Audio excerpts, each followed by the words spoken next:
Hi everyone, in this video I'm going to teach you 4 ways to use auxiliary verbs.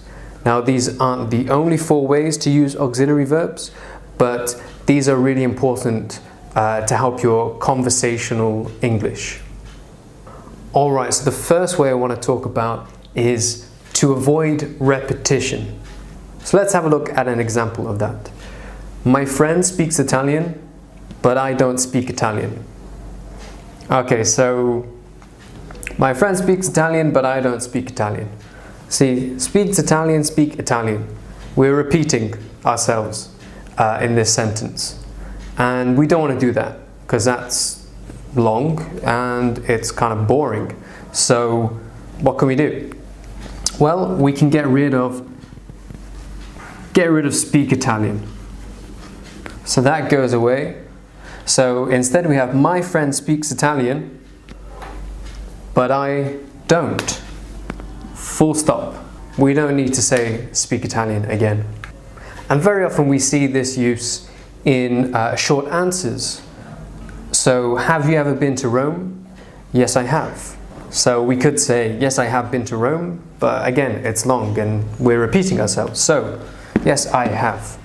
Something important here is that we need to use the same auxiliary as the question in our answer. So, have you ever been to Rome? Yes, I have. Not yes, I did. Not yes, I was. We can't change the auxiliary. We have to stay the same. Okay, use number 2, to emphasize. Alright, so let's look at one example sentence. I do wish I could speak Italian. Now, why am I using do? I could say, I wish I could speak Italian. And that's fine. But I'm using do here. Well, the reason for that is to emphasize. I really wish. I'm trying to stress this point. I really wish. Not just a little wish, but it's a big wish. I do wish I could speak Italian. Another example. Imagine that you're at the airport, you're with your friend. It's time to get your passport out of your bag and you can't find it. Now you really remember putting your passport into your bag, but you can't find it. So you could say, I'm sure I did remember to bring my passport. Again, we're emphasizing about this action here. I did remember. I'm sure about it. Okay, so now our third way. In questions, to show interest. For example, I went to Rome last month. Did you? And my friends hadn't been there before, hadn't they? So let's look at why we're asking these questions, the did you and hadn't they. So imagine you're talking to a friend and they tell you that they went to Rome last month. You can show that you're interested, show them that you're listening to what they're saying by saying, did you? And here we're not looking for clarification if they actually went to Rome, because they told you already. What you're saying is, tell me more.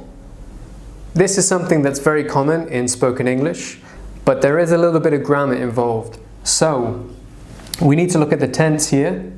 This tense, past simple. So, our question needs to be in the past simple. So, I went, did you? And then here, we have the past perfect. So my friends hadn't been, hadn't they? So we need to keep the same tense. Now if you want to kind of cheat with this, you don't really need to use these. You can say, I went to Rome last month. Really?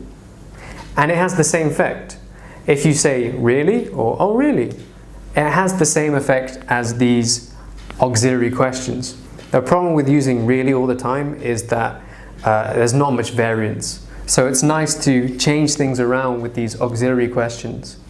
So with these questions, intonation and sort of facial expressions, body language is important. So compare the two. I went to Rome last month. Did you?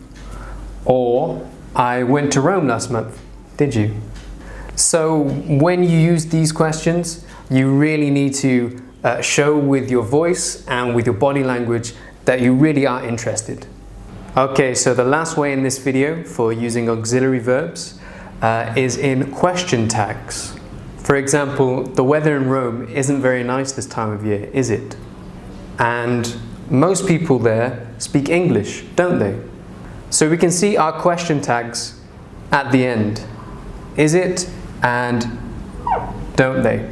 And these question tags come after a statement. So most people there speak English.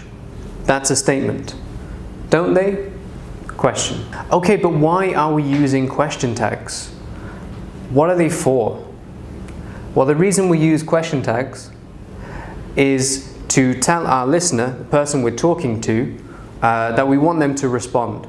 So when I say, the weather in Rome isn't very nice this time of year, is it? I want the person that I'm talking to respond. They can say, oh yes, actually it is, it's really nice. Or they could say, no, you're right. So this is really a tool to keep the conversation going. You can say a statement and follow it up with a question tag and get the person to respond to you. Something that's really important about question tags is that when the statement is negative, as you can see here, isn't, the question tag needs to be positive.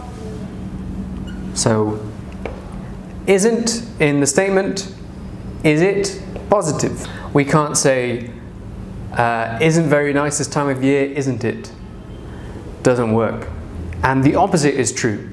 So in this statement, speak, it's positive. But then in the question tag, don't they, we have a negative. So that's something that's different to questions to show interest. In questions to show interest, they're the same, positive, positive, negative, negative. But here, we need to alternate between the two. So, statement negative, question positive. Statement positive, question negative. Now there's something that's very important with intonation that adds an extra layer of meaning when using question tags. So listen to my intonation in this example and pay attention to when I get to the question tag itself. The weather in Rome isn't very nice this time of year, is it? Okay, so my intonation here went down. It's not a rising intonation, it's a falling intonation. Now let's compare it with this one.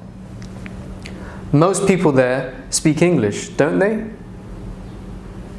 Okay, so here the intonation is rising. I said don't they, not don't they. Don't they? So what's happening there? Well, this rise of intonation, that's expressing that I have some doubt. I'm not sure, I'm not certain. There's some doubt about this statement. Whereas in this example, the weather in Rome isn't very nice this time of year, is it? The falling intonation shows that I'm sure. I'm not really looking for clarification. I'm pretty sure about that. There's no real doubt. So there's a lot to remember with question tags. Getting these matched up, having the rising or falling intonation depending on whether you're sure or not, whether there's some doubt. So these can be a little bit tricky and might require some extra practice. So those are the 4 ways that we can use auxiliary verbs for this video anyway. There are other ways that we can use auxiliary verbs, especially in grammar. We need our auxiliary verbs, the helping verbs. But these are just some sort of different ways of using auxiliary verbs. So that's the end. I hope you found it useful, and I'll see you soon.